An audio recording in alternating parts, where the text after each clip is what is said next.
Tuelekee kaskazini mwa nchi ambapo taarifa ya kusikitisha inasema watu 5 wamefariki dunia katika ajali ya helikopta ya kampuni ya Kilimanjaro iliyokuwa ikifanya shughuli za uokoaji katika hifadhi ya taifa ya Mlima Kilimanjaro Kinapa. Taarifa na mwanahabari wetu Frank Damas. Mhifadhi mkuu wa huduma za hifadhi za taifa Tanzania TANAPA, kamishna wa uhifadhi Musa Kuji, amesema ajali hiyo imetokea Jumatano majira ya saa 11:30 jioni katika eneo la kambi ya barafu ndani ya hifadhi hiyo wilaya ya Moshi mkoani humo. Naanza kwa kusema kwamba mnamo majira ya saa 11:30 jioni katika maeneo ya kambi ya kulala wageni ya barafu ndani ya hifadhi ya taifa ya Mlima Kilimanjaro wilaya ya Moshi mkoa wa Kilimanjaro, helikopta ya kampuni ya Kilimanjaro inayofanya kazi ya uokoaji ilianguka na kusababisha vifo kwa watu 5 ambao ni mwanamke mmoja na wanaume 4.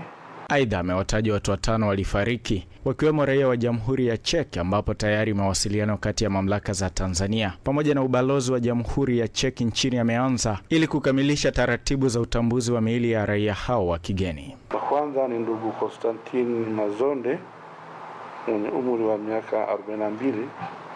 Huyu ni raia wa Zimbabwe na alikuwa rubani wa ndege na mkazi wa Soweto mjini Moshi. Wa pili, ndugu David Plus mwenye umri wa miaka 30. Huyu ni mtalii na ni raia wa Czech Republic. Wa tatu ni Anna Vlasova mwenye umri wa miaka 30 pia, na huyu pia ni mtalii na ni raia wa Jamhuri ya Czech Republic. Wa nne ni Jimmy Daniel mwenye umri wa miaka 32, daktari wa kampuni ya uokoaji ya Kilimanjaro na mkazi wa Rau mjini Moshi. Wa tano, ndugu Innocent Mbaga mwenye umri wa miaka 35, mwongoza watalii na mkazi wa Moshi. Chanzo cha ajali hiyo bado hakijulikana.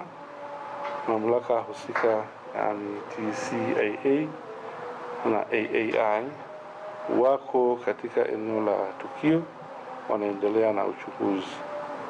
Taarifa kamili itajulishwa